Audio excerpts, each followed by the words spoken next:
All right. Greetings. Welcome back to Blackbird News, where everything is connected. What's going on, people? Good to see you. It's good to be here. It's Friday. Got some folks on calling. Hello, calling people. Got some folks on YouTube. Hello, YouTubers.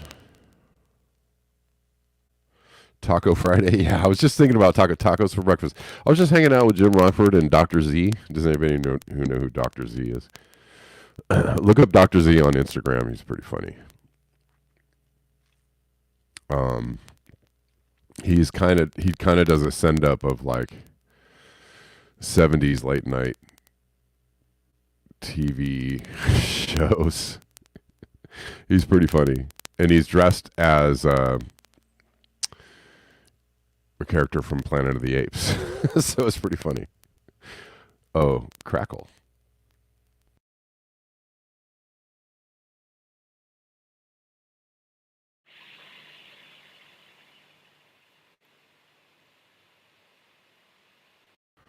No Crackle. Crackle, no Crackle. What's up? Did you like One Love, Osama? Was it good to you? I've heard mixed reviews on it. Some people said they did not like it. You know, and art is subjective, right? So,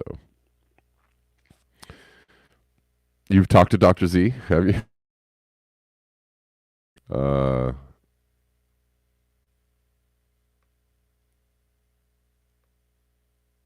Okay, I'll watch it then, because I wanted to watch it, but I've seen so many people talk, crap about it, that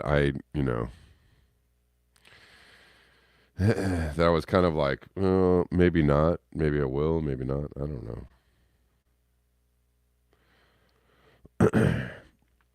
I mean, I guess I should just watch it because I love Bob Marley, and I do. And so maybe I just want to see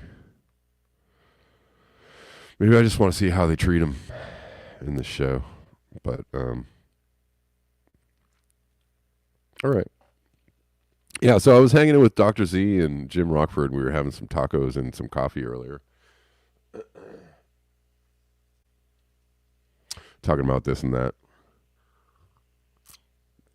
And we tried to call Fantomas, but Fantomas didn't pick up the phone. I'm sure you have things to do, Fantomas. So no sweat. I was supposed to call you the last 2 days, and I didn't call you. I don't even think Fantomas is here.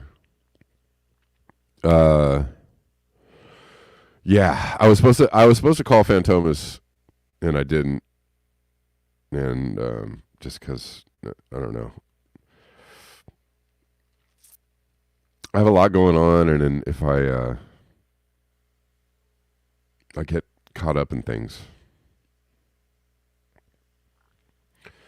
and once I start like getting caught up in other things, I've been working on some music, and then that's been fun. I've been trying to really, music takes a lot of space. A lot of space. You got to have time to get things going and juices flowing, and it's like a momentum thing. And I was really like going last night, and I quit working on this song that I was working on. I was getting deep into it, and I don't even know why I quit, because I was in the zone, I guess people would call it. And once you start getting in that zone, you should just write it. You should not suspend the zone. Anyways, whatever. I was thinking I needed to go to sleep. And sleep is also important for not feeling terrible. Anyways.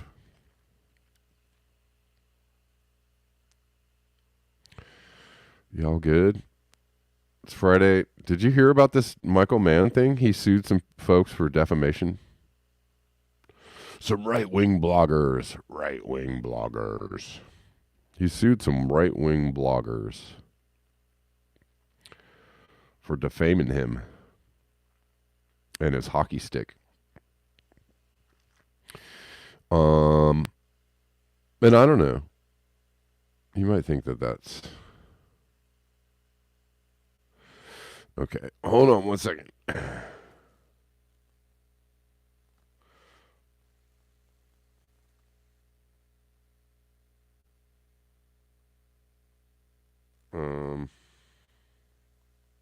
Sure, we'll go with that. You might not think. I don't know. Do you think it's a? He won his defamation. Yeah, Osama. I think. Right, suing people for disagreeing with you about climate change. I don't know. They said he was the Jerry Sandusky, which is kind of funny. The Jerry Sandusky of data, and I can see why that might make you mad. It's hard. Michael Mann is not a defensible character. He's not a person that really like engenders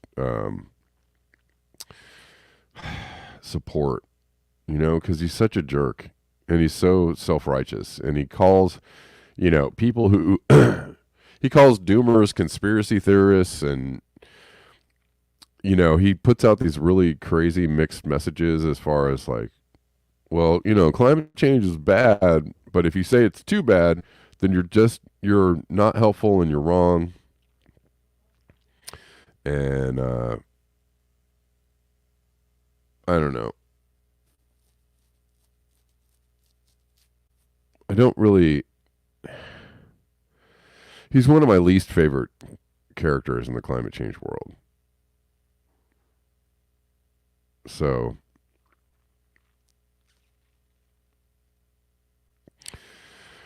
yeah, now he won this, now he won this defamation suit again, which is, people are saying this is it's a free speech thing, I guess. I don't know. There are some cases to me where I feel like it's, you know, people have grounds to sue people for defamation if they're impugning your character. Impugn. Don't impugn my character.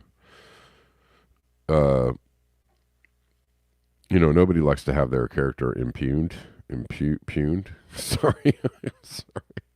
It's annoying. I can't stop saying impugned. Anyways,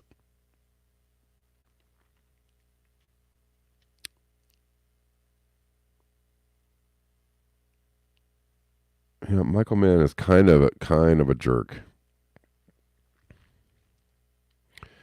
And then he sued these guys for defamation, which is the suit was a long time ago. It was it's like 12 years in the making. You know?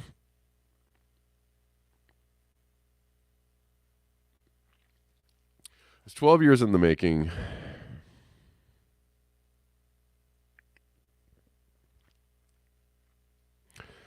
And he won, and people are saying this has implications for free speech, which I, would not. I'm not gonna deny that. It does have implications for free speech.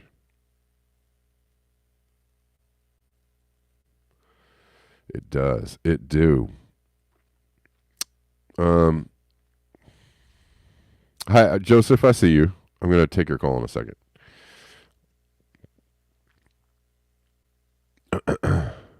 Well, let's look at this for a second. Climate scientist Dr. Michael Mann won a defamation lawsuit against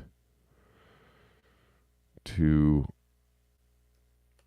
what they're calling right-wing bloggers. I hate when I press the wrong button. It makes everything go wrong. Two conservative writers last week. And granted,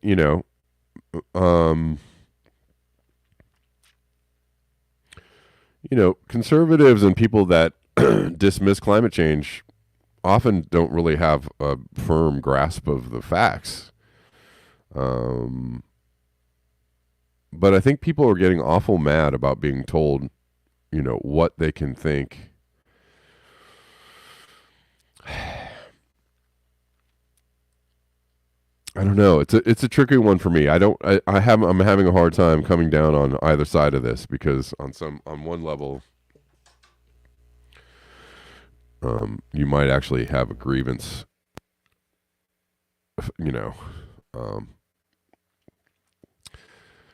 On the other hand, they're just some bloggers, right? They're just some dudes. Hold on, just some dudes on the internet. And if you're really like getting super uptight about what people are saying about you on the internet, like, is it really hurting is this affecting Mann's position? Is it affecting his his money? Has it really affected Mann's ability,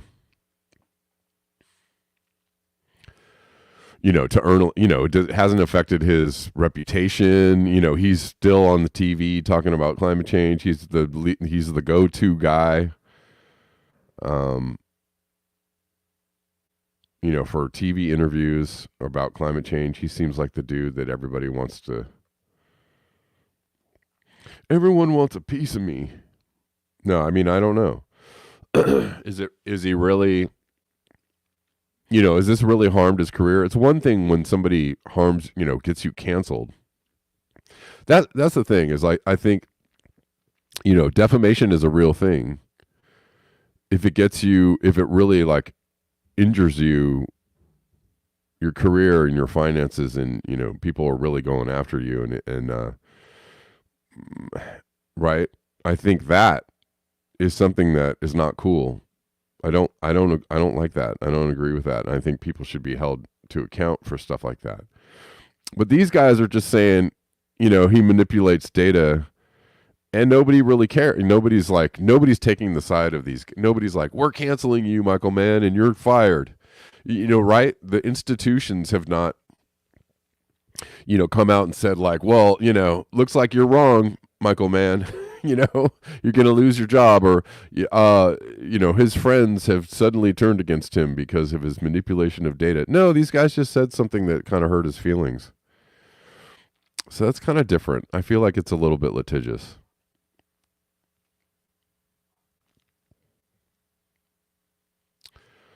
Is Guy living a sweet life?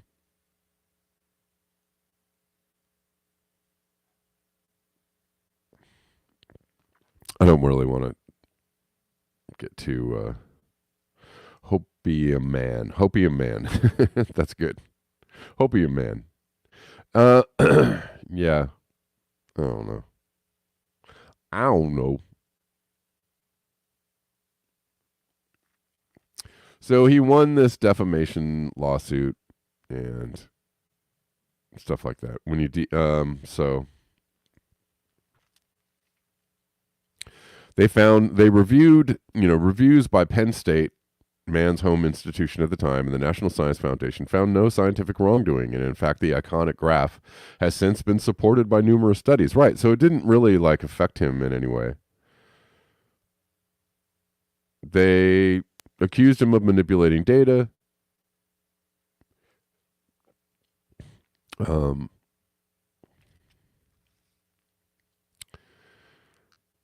I mean, it's kind of messed up that they called him that, Jerry Sandusky. I guess it's kind of funny, but it's kind of messed up.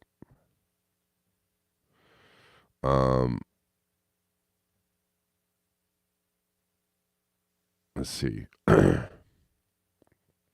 He was accused by Rand Simberg and Mark Stein of fraudulent data, and then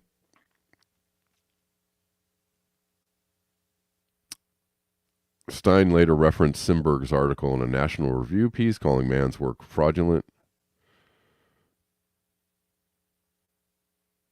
What does the ruling signal about the public's understanding of climate change research and the limitations of free speech?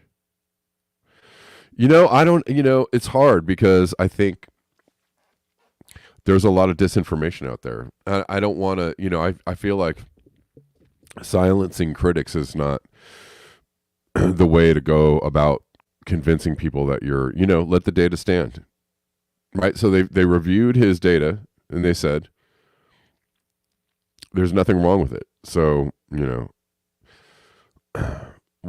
what was what they were doing, was it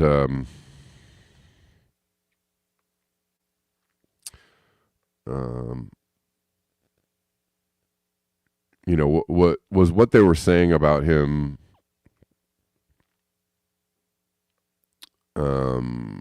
nasty, or I don't know. Maybe. Yeah, it can be an accusation. Anyways, it's an interesting case. Joseph, what's up? What's on your mind, man? What's on? That was a serious talk show host moment. What's on your mind, Joseph? Too much to tell in an hour. Okay, How are you? I'm cool. I'm good. Well, your show today, I wasn't going to call. I try not to call in, believe it or not, because I don't like taking up all your show time. But this is interesting. I just listened this morning, really early, to Sandy's Environmental Coffee House, Uh had huh. Jim Massa talking about aerosols. And he didn't go into detail about it, but he definitely uh, exclaim or expressed physics of aerosols causing ocean rise, contributing to ocean heating. Uh huh. And that's a huge step. But that flies in the face of people like man. In other words, it isn't just about CO2 and these things that man It's is never just and about other CO2. Yes. right. And these things that are offered as solutions by people like man are actually not solutions. They are contributing factors to Yeah. warming. Yeah. And if you narrow the view enough, you can show data that shows cooling. Where the heat goes, that's another can of worms to get into with physics, but nobody invites discourse on those physics. Right. Right, including Mann, and that's where that's what triggered me to call you, is that he's suing people for over something superfluous, physics-wise. It's Mm, easily debated in a forum, and you can teach them something. And as an educator, I would think that would be his number one thing to do, not the last thing to do. right. A- And personally, when I presented physics that included climate change as my observable phenomena, because it wasn't the point of my physics, it was just an observable phenomena to support my physics. I was blackballed by people that I had long-standing relations with, you know, Mm, and I don't get to sue anybody. right. Right. Uh, Yeah, I mean, he's an interesting character to be, you know, because he's at odds with a lot of the climate change community. You know, he's put himself in a position of being like somewhat, I wouldn't say controversial, but like somewhat oh god, what's the word I keep looking for? Um just, he's kind of aggressively he takes on, these different takes on climate change. Like if you're saying we're past 1.5, right? Or if you're saying there's no hope of stopping us reaching 2C, you're out of here. You're a bad person. You're which is wrong. It's like, come That's on, what dude. most institutions say. So Yeah. he is the man, the hood ornament for the institutions. He's not the only one, but he's Yeah. certainly one of the bigger ones. Yeah, that's my point. And all it does is stratify the whole field of scientific endeavor in the climate change arena. He's When certainly all of not those helpful guys, in communicating climate change to people. He's just right? and this like stirs up the pot of controversy around him in a way. I mean, it adds to the whole, kind of, Noise. yeah, but the atmosphere, the noise and the atmosphere of confusion around, this Exactly. thing adds, actually adds fuel to the fire of people saying like, no, I do not want to believe what you're saying. I don't want to just take, if me saying, contradicting your position on what's going on with climate change ends up in litigation, um, then it makes me want to resist what you're saying all that much more. Right. Exactly. It makes people, people are already aggressively, um, skeptical and resistant to messages around climate change. People are very, very pissed off about what is being done in the name of climate change, right? And so this is just going to make people more pissed off. It's not going to help. And It doesn't help the conversation. and keep the focus away from people who have knowledge and a voice from coming together and discussing it in a public forum. Yeah. It puts the shadow on everything. And I don't think that's by accident. I see that in every institutional where there's money, there's this. Right. There's yeah. And it's irritating. People like Jim Massa should be involved in those conversations. And I know other names. I just can't think of them at the moment. But Yeah. uh, Yeah. the oceans are not discussed. Paul Beckwith. It took him a long time to start including the oceans in his presentations, and he's doing a better and better and better and better inclusive job in that arena. Yeah. But it's really slow going. And man, he should be at the head of that column, not not pushing back against it, in my humble opinion. Yeah, and doesn't he kind of contradict in some ways? Like James Hansen is like, the father or the godfather or whatever you want to say, the grandfather of climate change, of climate science. Oh yeah, he's And well rooted into a solution and to limits, and we're not doomed. Yeah, right, oh, we must just increase the renewables and a carbon tax and a blobbity boop. Yeah, he is a spokesperson for the institutional narrative. Absolutely. That is And in some ways, an extension of the corporate WEF, Davos, whatever you want to call it, narrative around climate change, which is like it's bad, but we really must be doing all these other things to mitigate the eventual effects of it, all of which are bad, right? Let's yes. man is in some ways marketing the marketing arm of like, well, you know, get your new stove, get your efficient stove, Go get your buy a new electric stove, car. change your light bulbs, and get your car. What a Oh yeah, joke. I have something about yeah. So this is a little. I actually heard this about this case from James Corbett. I haven't seen any like I haven't seen anything in the climate change community about this case. I heard about this case from somebody who is kind of a traditional skeptic, climate skeptic. Um, And they look at it as a win, the skeptics. That's the problem. in what way? Well, if they're able to sue someone saying something without any scientific process, it's all legalized, in other words. So you're codifying the legal system in having a voice over what's true or not in a scientific forum Yeah, without actual discourse in a scientific forum. right. That's the scary part of this. Yeah, I mean, What precedents get set. again, I think the science should, the science and the evidence should stand on its own merit, right? Yeah, That's how but science is supposed to work, and they reviewed it and they said, hey, this is correct, and if your science is correct, then what challenge him to a debate, or but where's your it's twofold, Kevin.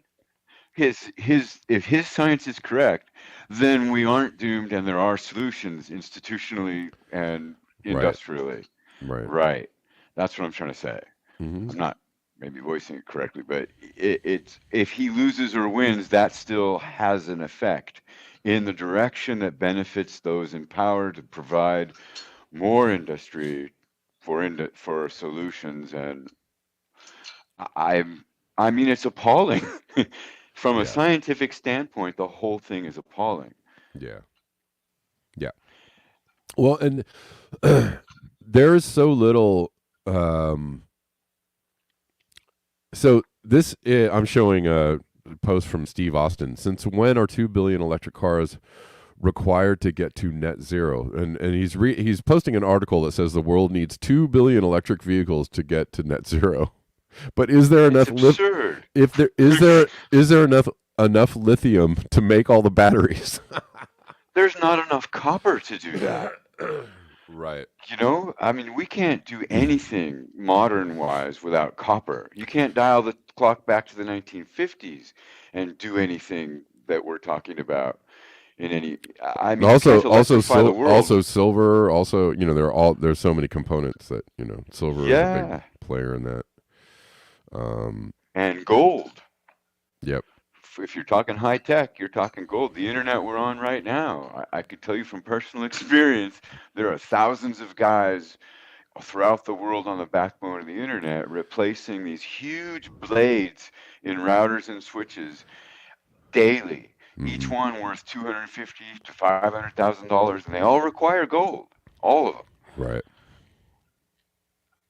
And then the stuff you're talking about, the rare earths, that comes down to the fiber that runs all the stuff, and you can't wrap your hands around those things. They're so big. Yep. The power cord to the switches I'm talking about, I can't get my hands around. They're that big. Right. And Yeah. I it's mean, just a so you have people, Steve Austin and all these other people that are very aware of the situation on a zoomed out, on a level that we're aware of it, which is that we're nobody's talking about downshifting. Nobody's talking about nobody's degrowth. presenting the idea ever that well, if we really are concerned about destroying the planet, and let's just not even say climate change, we're concerned about humans destroying the planet with all their stuff and they're doing. which Yep. is what it is. That's the that's the problem, right? That's the problem. Humans are just doing too much, and we really got to take it down several notches. Nobody's presenting it like that. Nobody, and they won't allow anybody with that message or that voice to really like gain a mainstream. Even though that idea has taken hold and has become quite popular in some circles. Small circles. Yeah, I mean, it's funny too. I mean, I hear people on the right and other folks talking about the degrowth. Like, oh, it's all these people out there. They're talking about degrowth and it's a big deal. I'm like, really? Is it? I don't see that. I don't see degrowth being talked about anywhere. I mean, that's not a message that Klaus Schwab or the WEF or anybody is putting forward as a solution. Right. Nobody's talking about that because that strikes at the heart of the beast. The heart of the beast is infinite growth. The heart of the beast is, keep on buying the stuff. The heart of the beast is keep on pumping the oil and burning the oil and making the things and doing the things and paving the roads and building the freeways and that's, they never want that to stop. Yesterday I was thinking about, the endless construction we're doing. Endless. It never ends. If you suggested to people like, oh, the first thing we should do to stop climate change would be to stop all construction of all things, which I think is better than Yes. working on the farmers. You think that, you're going to Absolutely. get farmers. Reduce, reuse, recycle, just like the old Yeah. days. I mean, the way we used to talk about it. I would say if you really want to stop climate change or help climate change, end new construction of anything immediately. Immediately stop all. I agree. And people would lose their minds over that. They'd be. I mean, that's an absolute, to the world of capital and finance. That's an absolute insane idea, and they'll never let It's that a happen. showstopper for capitalism. Yeah. Yeah, yeah. They And would because never. all the stuff you're talking about is subsidized by governments throughout the world. Right. But it's also one of the big things about how finance works, right? Like It's what it's they all depend on. it's Yeah. development money, right? It's all of it is like theoretical things in the future. We need money. This development is going to bring us a lot of money, right? It's just like drilling an oil well. This oil well is going to bring us a lot of money. So, there's Natural resources are an unbound commodity according to exactly, 90% or exactly. more of the economic models out there. Yeah. And it's obviously absurd, but try talking to them about it. They think you're crazy. Yep. The But earth is big. it's so big. Yeah, right. It's so huge. It's endless, vast. If you suggested, you know, um, and that's the thing. Yeah, it's like the development money, the idea that you know the people with big capital finance these projects with the idea that they're going to get a return on it, right? But it's even the financing itself is part of the money grab. You know, hey, we're pushing out millions or billions of dollars for this huge project, and we're gonna like that thing drives the economy. Oh, we have this new bridge construction bond. We have this new, what all of it. We have, we're building these new China building ghost cities, right? Like that drives their economy, right? The Absolutely. idea that we're going to build these huge cities and all the people are going to come, we're going to make so much money, so they outlay all this money for it, and there's so much so much kind of financial incentive to do that, because then you hire the workers and the contractors and the things, and they're building and they're doing and they're working, and all that entails getting all the resources and the materials together, and the mining, Yeah, and right. China's It's just crazy. They should just start a big war like the US. That makes much more sense. right. But war is a contracting. I'm convinced. Oh no, I'm being facetious. I know, Like, I know, I know, but no, but war is a contracting endeavor, right? Like it's a future, Absolutely. it's a It's the same future, thing. They're it's identical speculation virtually. on future returns of, well, if we, Yeah, based on free resources or almost free. Yeah. Right. Um, It's and all of it is a um, all of it is a grift too. Just a huge grift because what they think something is going to cost, the billions of dollars that are outlaid for military expenditures, it's I keep coming back to thinking about like how much do things actually cost, right? If you no, there's no accounting in any of these outlays of money expenditures, right? There's no actual like, well, the labor is this much. We need to hire like these this many man hours of labor, and here's the materials, and it's all laid out and it's all accounted for. Like I am absolutely certain, right? Whenever they say, well, building this stadium is going to cost billions of dollars. I'm absolutely certain that stadium only costs a couple $1,000,000. Absolutely positive. If you laid out the man hours that it costs to make that stadium and the actual cost of the materials, it's actually only a couple $1,000,000, and maybe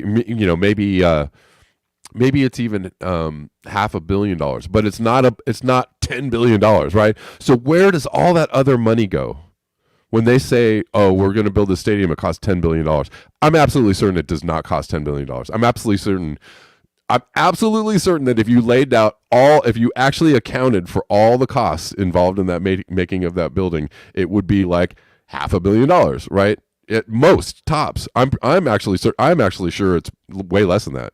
Like you could build a whole unless you stadium. take away You the could build a whole subsidies for the stadium raw for like a couple of materials. $1,000,000, right? But they're saying it's cost $10 billion. Where does that $9 billion go? Like where? I don't It's know a for big sure, fat but fucking grift. It's a big like I'm paying you. You're overcharging me here, and right. We're siphoning the money over here and putting in some offshore accounts over here. It's just all a bunch of like um what one podcaster calls like money magic, right? Money magic. magic. Well, like the acquiring the materials from beginning to end, like out of the mines and the wells. Yeah. If you actually had to pay for that, that's maybe where you could come up with that money, but they don't. That's not paid for by the people building the stadium. Right. That's paid for by you and I paying you paying taxes. And do you remember the handle Physicus way back? No. Oh, well, when I was Physicus talking to you on your show or writing to you on your show, Okay. I I don't had remember that. this starry-eyed idea that if we just taught everybody some of the basic physics of how this all works, all of this would go away. All the discussion and argument would go away. But I no longer am that starry-eyed guy because people don't want to take the time, the public, I mean, don't want to take the time to learn the physics that would be required to know who's telling the truth about which aspects of all of this. And looking at Mann's position on a legal suit instead of teaching the physics, Mm-hmm. that's the reason for that. I don't know how to. So if Mann went out instead of doing a legal case and started trying to teach the people physics of what he's talking about, instead of just posting a graph and saying, this is the data. In other words, data is just noise to someone who doesn't comprehend the physics that provides the tools to go out and get the Right. data. Right. Right. So that's really the problem if we He's want to take providing the us headline without the actual context of the story, right? About right, the story. right, exactly. And even his following don't know the physics underneath the stuff that provided the knowledge to produce the graph. Right. Right. Right. I'm not a fan of his graph. It leaves almost everything out. Yeah, but then you have other people that explain the physics in so many better ways, right? And when you have people that actually understand physics and they start getting into the physics of it all, they're the ones that will explain to you that it's way worse than Michael Mann wants you to believe that it is, right? True enough. He wants you to believe it's bad enough to get you to buy an electric car. That's why Michael Mann is Right, why right. he's the used car salesman of climate change. Did I That's just exactly defame right. him? I don't. Careful, you might get sued. Careful, careful. I don't know. Yeah. I mean, I wouldn't call him, the Jerry Sandusky of climate change, but maybe the used car salesman of climate change. Yeah, because this thing's It's got just this thing's got it, a lot of miles left in it. This is great. You just have to, yeah, buy our extra upgraded um, insurance policy against mechanical failure, and you'll be good to go. Um, it just, yeah. But at so what least, would you do? what would I do? What do you mean? Yeah, I mean, if you're in a position to instrumentally change how Michael Mann functions in this, along with some of the other larger voices, what would you do?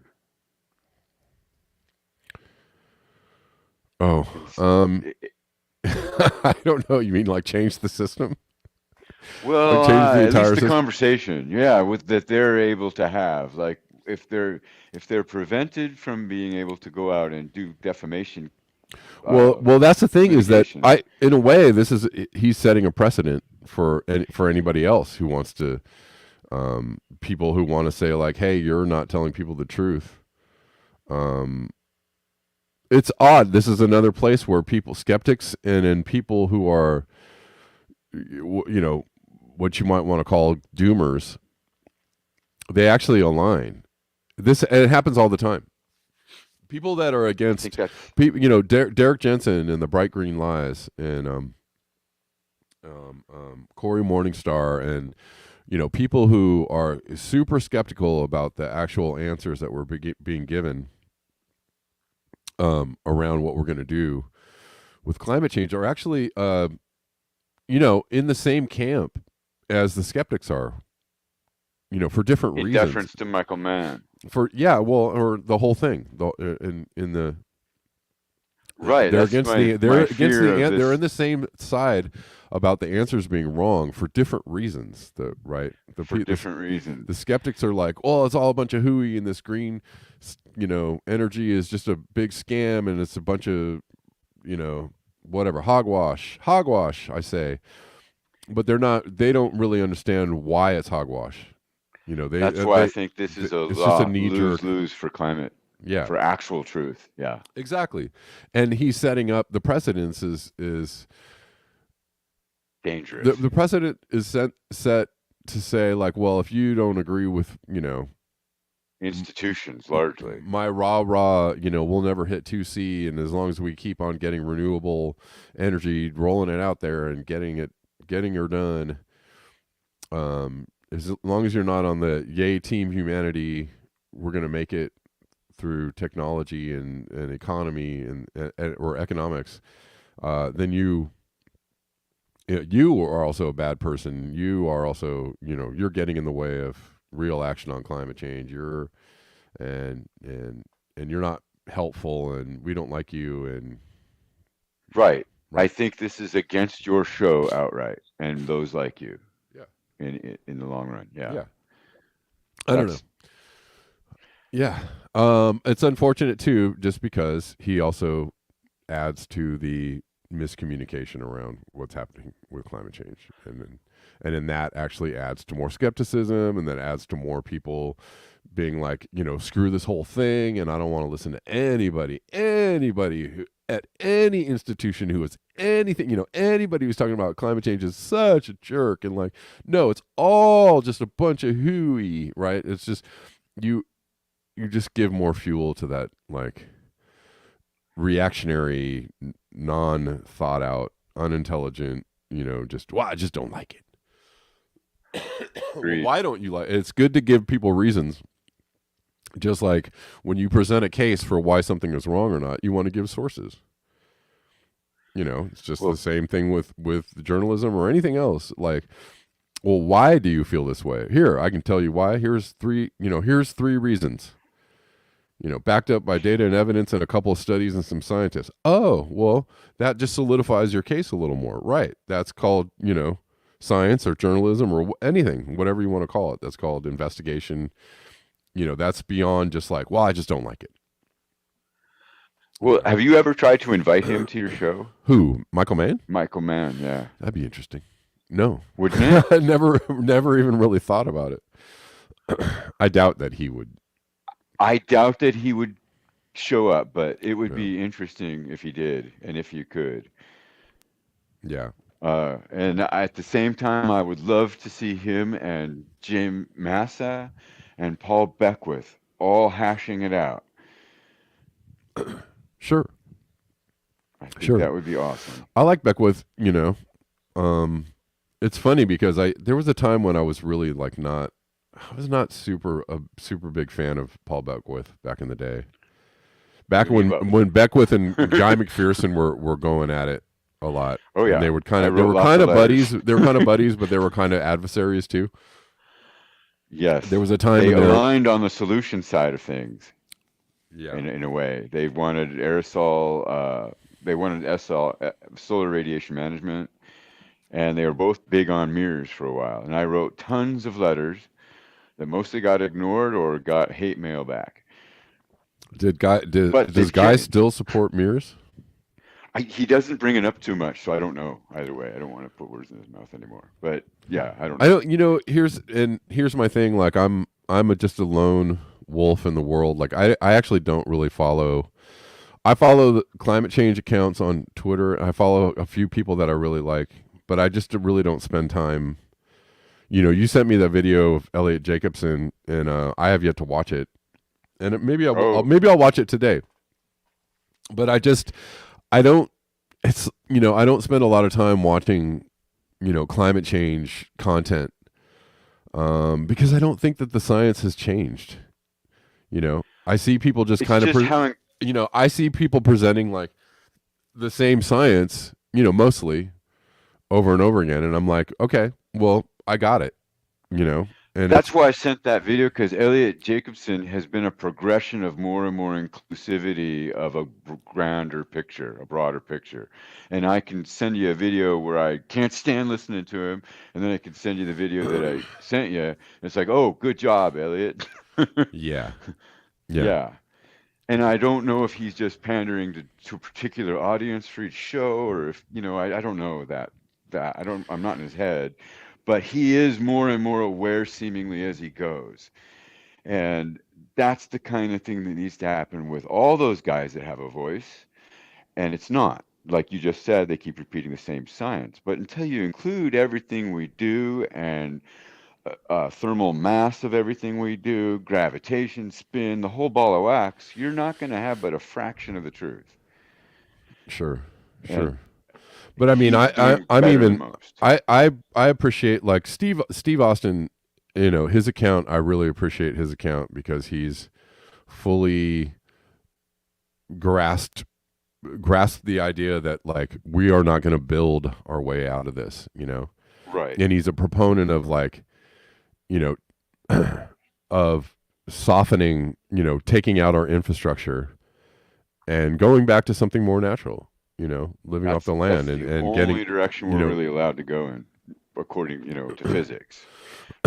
yes, exactly. And so I'm a fan of that. And that would be my basic, that's my basic understanding of what's going on. And my basic message would be like, well, as I said, like earlier, if you want to do something about this, just stop doing the things that we're currently engaged in. Like, who was it that coined the term stoptivist, right? Like, I think Sarah Baker, I don't know if she coined it, but she called herself a stoptivist. And I was like, yeah, that's it. Like, Stoptivism. stoptivism. Just stop doing it. But we can't, it's hard for people to even like, to even get that idea of like, just don't do it. Like whatever it is that you're thinking about doing, don't just don't do it. Like, what would it be like if you didn't do that thing or didn't? It's kind of like downsizing as far as like in your personal life. You're like, well, I need this thing. I want to go to the store and go get these things. What if a lot of people just do that, right? And a lot of people are engaged in like, well, I got to make more money because I got to go to the store and go get these things. But it's like, what if you just said, I'm not going to go get this thing? What if you didn't do that? How would your life change? how good or bad would it be, or what difference would it make anyways, right? Right. All these things that we just reactionarily engage in these activities, right? Anything. One person, no difference. A billion people, big difference. Yeah, exactly. Right. And so if you you don't even have to do the thing I'm talking about. Just allow yourself to think through it. Just think through you know, and that's actually what I've been doing in my life, like my own personal life, to varying degrees of success. Sometimes I am not successful in stopping myself from engaging in, like, oh, I need this thing, and it's just gonna, it's gonna be cool, it's gonna be better, it's gonna make my life better. You know, When I had a house, I was able to do many of those things. And when I lost the house, I am now your average poor consumer. I have to buy, packaged water where I'm at now. I like don't yeah, have my RO system cleaning up well water, and yeah, I'm not composting my own earth anymore. I yeah, luckily found a neighbor that lets me, feed their chickens my compost. But it's really hard to be conscientious if you're in the system. yep. And the less, it's the poorer you are, the less money and resources you have, the more you are chained, more you're tied into, Oh, all yeah. that whole thing. And that ties into health, personal health. I've been yelled at by the system I'm in for not just going to the food bank and eating whatever they offer and feeding that to my non-human child who's really sensitive on that kind of thing. I'm like, wow, really? So I'm supposed to just disregard my own family's health to fit into your idea of where I am financially first.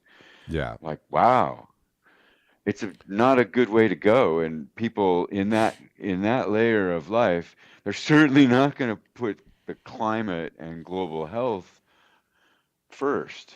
They're not even Right. able to.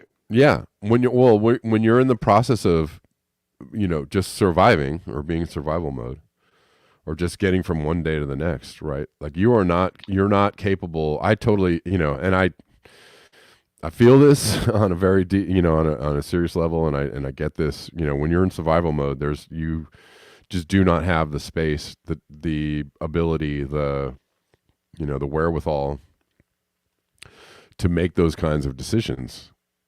To live in Right. to live in a different way. I was listening to somebody. Man, Joseph, when you call in, we just end up like talking about. I'm sorry. It's all good. It's all your fault. No. Uh, I was listening to a podcast, and this guy was talking about, I'm gardening, I'm making my own bread, I make my dog's food. I was like, dude, I do that too, right? Like, I was like, hey, I like this guy, right? He's doing, I make a lot of my own food.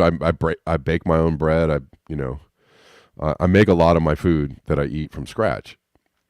And Kudos. and my gardening has, every year, goes up and down. Like, some years are good, and some years I'm not capable of really getting into all the gardening. But I do. I like make all my own food. I make my dog's food. I make, I try to kind of live, try as much as I can to live, a different style of life, And he said, but at the end of it, saying all this, he was like, but man, it takes a lot of time to do this. He's like, if I worked a full time, he's on workman's comp. He's like, if I had a job, there's no way I would be Couldn't able to do it. do all this. And I was like, bingo, Right. exactly. Right. And that's another huge, huge, huge gap or chasm. When I had to work full time, you have to consume to do that. You have to get to where you're going to work, whether it's by bus, bike, or car, which means you have to upkeep bus, bike, or car. Where I live, both, depending on the weather. Yeah, Um, it's it's kind of crazy. yeah, Your intention can be there, but the writ large community around you isn't supportive of your intent. That's not a priority. So I look at the people at the food banks and all the resources and grant money that go into the various programs that support that and them in their lives. And it's like, well, if they all organize together with those resources, they could actually produce a community that is working towards self sustenance. Yeah. in regard to all of that. But that's not even on the table. I mean, I say those things and people look at me with that, oh, you're kind of nuts, huh? Right. Yeah, and there are some, you know, I see that there are some efforts. You know, there are a lot of places where people are actually like have, you know, community gardens and you know, right, and or deliver, you know, make people meals and deliver food to people. You know, I have a friend in Chicago that like makes school lunches for kids that don't get don't qualify for school lunches. And they started Nice. during COVID when people were out of school and they weren't getting fed, right? They suddenly this Right. source of nutrition wasn't there anymore. And and they do it all in donations and I'm just like, wow, that's beautiful, you know? Yeah. You can do a lot with a little, you know, if that's your intention, you can do a lot with a little. Hey True Joseph, I'm going enough. to let you go because I got to end the show. But it's been a good Wow, that conversation. was fast. I know. Sorry. Well, and I didn't even I didn't even really cover the things I wanted to cover. So Yeah, that's what I mean. I'm sorry. It always seems to. it's all good. I Uh, mean, we ended up talking about you know the I hope it was beneficial the for the listeners. hopefully so. How do y'all feel about that, listeners? I think people are, and you know I usually try to interact with the crowd some, but people are listening. We're here. We're on the all the channels, and people are tuning in, so that's cool. All right, man.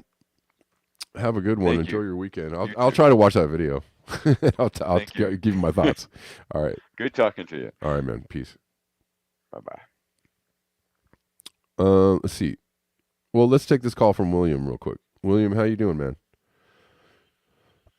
Hey, What's hey, up? hey, thanks, Joseph, and you for doing what you do. And you guys, you got the whole physics thing. It's way out of Well, my Joseph has the ballpark. physics thing. I'm not a physicist. I'm just a I understand very simple, you know, simple physical, you know, processes.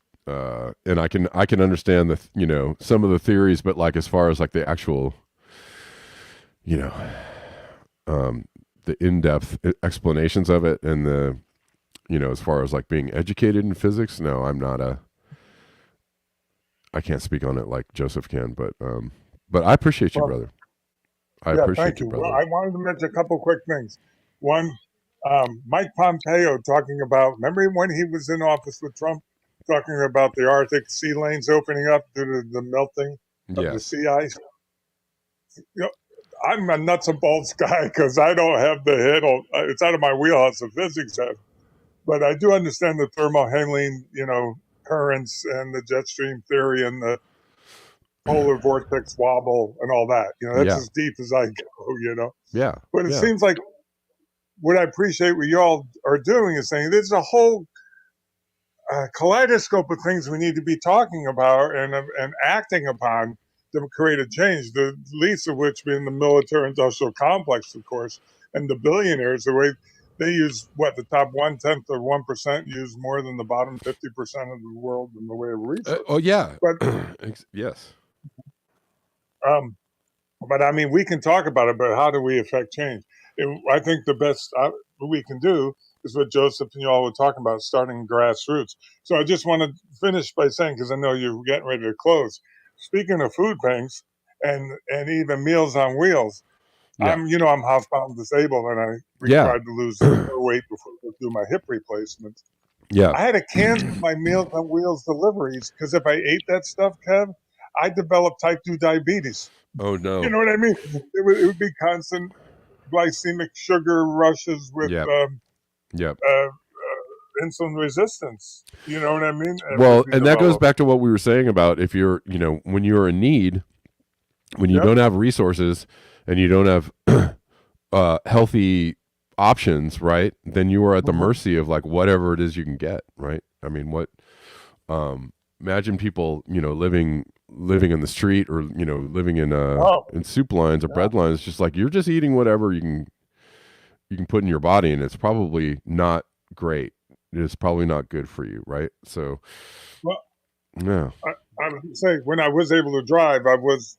going around, there were several churches within about a 5 mile area. There's at least half a dozen places I was able to stop.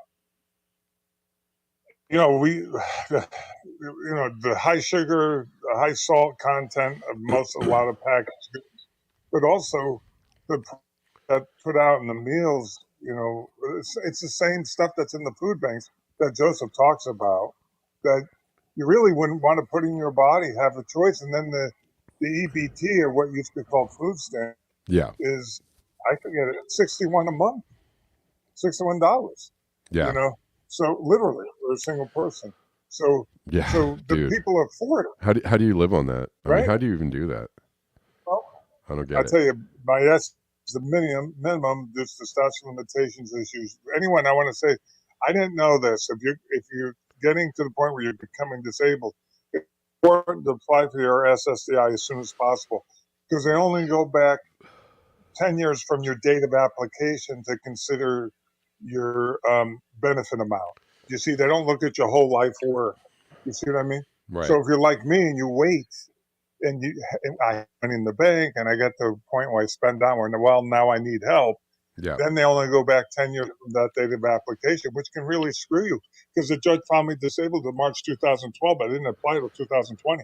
Right. So my SS minimum, what I'm getting at is a minimum SSCI based on, even though there should be an ADA reasonable accommodation, even my caseworker agreed, but they won't. And so then my brother has to help out because I barely cover the rent here. And Yeah. then I have to buy food. So my brother, if it wasn't for my brother, I wouldn't be able to make ends meet, to answer your question, kind of long winded. But the local food bank that only one delivers twice a month, I got into discussions with them about glyphosates and, leukemias and cancers from microplastics, you name it, and Yeah. everything. And, Yeah. maybe we should start thinking about what we're feeding the poorest people. Are they trying to, not intentionally, but this food is actually harmful to children? The incidence of leukemia is skyrocketing due to the glyphosates, from what, according to Dr. Stephanie Senna from MIT. And you know what I'm talking about. And what are Yeah. the kids eating Yeah. in the schools?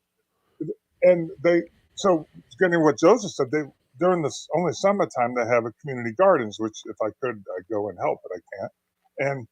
And so they basically got, I don't know, they said, well, we're going to cancel your deliveries entirely until the community gardens open up again in the spring.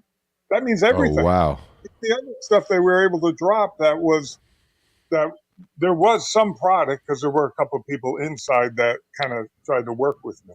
But the director, I guess, reached a point, well, we can't talk about those things, so we just don't want to hear from you. Yeah. Maybe in the spring, get back to us. You can't make this up. It's Yeah. because she's in a double bind, because what's she going to do? What product can she bring in from where? I don't know where these food banks work out of. Would they have a budget, Right. and who they order from? But it was. I know you want to run. It was like talking to the lady who ran the Meals on Wheels. She goes, "You're right. You're right. We're trying to change the contracts, but they're well established, years in ahead." And so, in other words, the system perpetuates itself. Yeah. Well, my friend does her thing on donations, so Right. it depends. That's the thing is you can. I wonder how difficult it is, or how much you might have to. I think she does it a little bit like kind of under the radar, but Yeah.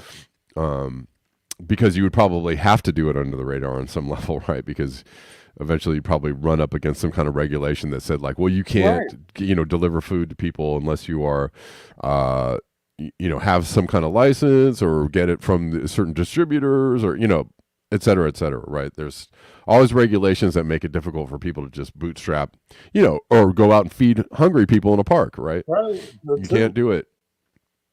You Yeah. can't. In fact, I was going to say, I was in touch with the local large supermarket chain called ShopRite here, which is family owned, but they're big. And then also Jeff Bezos bought up in Milford, Connecticut, the Whole Foods. So I contacted them trying to explain, can you help get food to the food bank? And that you make one, because they're in the neighborhood anyway. Right. The Amazon delivers here, and drop at the food bank. And everybody in the lower levels was like, "That's a great idea. Here's a corporate number." Then I follow up with corporate, send them emails, and never hear another word. Nothing changes. Mm, It's a corporate decision, and right. then part of it is, as you said, like when it comes to like certain produce. So they're worried about getting sued. They have to worry about being the litigious end if they provide product that is too close to spoilage. You see, that's Right. part of the problem too. Right. Right. Even though there are a lot of times those expiration dates are there's a Not, lot of yeah, wiggle. yeah, they're just arbitrary. I mean, not totally arbitrary, but like, Right, right, they're meant to get product off the shelves and exactly. into the trash cans so they can bring new product in. Well, that's a whole nother thing. I've Yeah. picked people up when Exactly. I used to drive who dumps the stove, and then they're like, "Look at all this I'm getting." I'm like, "Hey, man, I'm glad I could give you a ride, and Yeah. I'm glad you're able to do that." When I used to live in Southern Cal, I used to pick people up, come up from Escondido up at the Valley Center, who dumpster dove in Escondido as I come back from work. You know what I mean? You see these people walking, Yeah. and there a lot of stuff goes into those dumpsters, by the way, that'll shock you. The expiration hasn't even expired, and you're like, Oh yeah. "Why are they throwing that out? Tax write-off? I mean, like, what are they doing? It's Clear the and shelf?" it's almost difficult to give away food, too. That is perfectly fine, right? I used to work at I Yeah, used to bake bagels, and we had bags and bags of like, day old bagels that we didn't right, sell. And right, I had right. a hard time getting rid of those bagels. Like I would put them in my car. I'd have this huge bag full of like, 50 bagels, so many bagels, right? And I would I would take them around to places and give them away, take them to schools and stuff and give them away. Yeah, But eventually they told us we couldn't do that anymore. And I was like, all really? right. And then I worked at a pizza place and we used to give away the extra pizzas at the end of the night. But then Yeah. like at the end of the night at 2 o'clock in the morning, there would be this, it started getting to the point where there's this huge crowd of homeless people in front of the pizza place, like Oh, 20 deep. And there's like, 3 or 4 of us leaving the place at 2 in the morning. And we were like, okay, this could get a little weird, right? So it started becoming like we would give away we'd go, the manager would go run the pizzas outside to the homeless people. But really? Cool. Yeah, yeah, which was cool, and we used to take home pizzas too, right? Because end of the night, we were like, all right, this isn't a meal for me, so I'll just take home this extra yeah. pizza. But we eventually they told us we couldn't do it anymore because it just became like Right. this huge hazard. Hey man, I got to take off. Thanks, William. I appreciate you calling in. Yeah, always good talking to you. Good to hear a lot of those things you were doing too. I didn't realize you were that involved trying to help feed people and stuff. That's wonderful to hear. Yeah, I I need more mean, of that. Yeah. yeah, I actually, my friend who does the thing, the school lunch thing, like I've donated a few times Mhm. to her, um, and I'd do it again. All right, Yeah. all right, man. All right, thank Have a you. good one, William. All right, y'all, Black Bear Newsers. Thanks for hanging out today. Enjoy your weekend. I did not even talk about all kinds of articles and news stories I wanted to talk about, but that's all right. Um, maybe I'll do an extra broadcast this weekend. I'm not sure because I did want to cover some of these stories. Guys, if you want to support the show, you know how to do it. There's a bunch of links below. There's Cash App, there's Venmo, there's PayPal, there's the coffees. Um, I like coffees, and there's a lot of ways to support the show. You can super chat, you can super ray, you can Patreon, etc., etc., Patreon and on. Anyways, guys, thanks so much, and until the next time, peace.